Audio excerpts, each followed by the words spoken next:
Hello, good afternoon. Ito na yung final requirement ko sa buong SEM ng PathFit 1. So, kapag hindi kayo nagpasa nito, kung pasado ka naman ng prelim, midterm, o pre-finals, pwedeng maka-apekto yun dito sa final requirement na video presentation na gagawin nyo. So, kung napatong mo, sandali lang.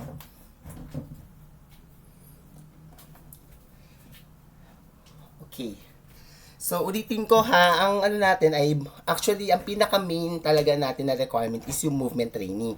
Pero kung hahaluan nyo ng konting exercise, konting physical fitness, or movement competency-based training, pwede din naman yon. Tapos, ulitin ko ha, 5 minutes. Kasi, kung kapag 3 minutes lang, o lagpas kayo ng 6 minutes, pwede mo mabawasan may distraction sa iso kasi error ang tawag doon. Tapos, tawag dito CD ha. So, halimbawa, mamaya papakita ko sa inyo yung anong postura na perfect na ginawa ng mga estudyante ko na nagpasa. Tapos, tawag dito, USB o CDR.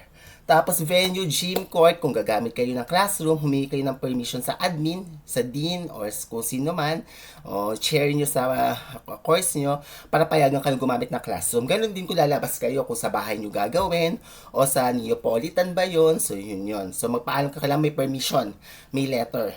Tapos, kung deadline nito ay sa Sabado, andun ako ng Sabado ng hapon, hindi na ako tatanggap next week kasi bakasyon na. Tapos tawag dito, hanggang 5 p.m. ha, kasi uwi na ako ng 5 p.m. Ipapalala ko sa GC. Tapos ulitin ko, hindi sayaw yung requirement ko.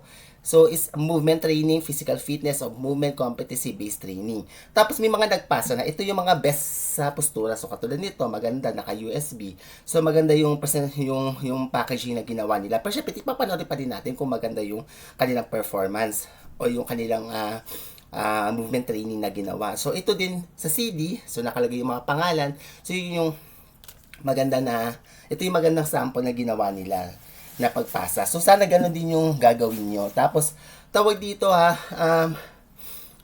of course, kung uno naman yung lalabas na grade, di uno. Kung mababa sa uno. So, ganun na lalabas na grade. Kasi, hindi ko alam kung bibigyan ko kayo ng puro uno, hindi ko alam. Kasi, syempre, yung iba sa inyo, mababa sa exam.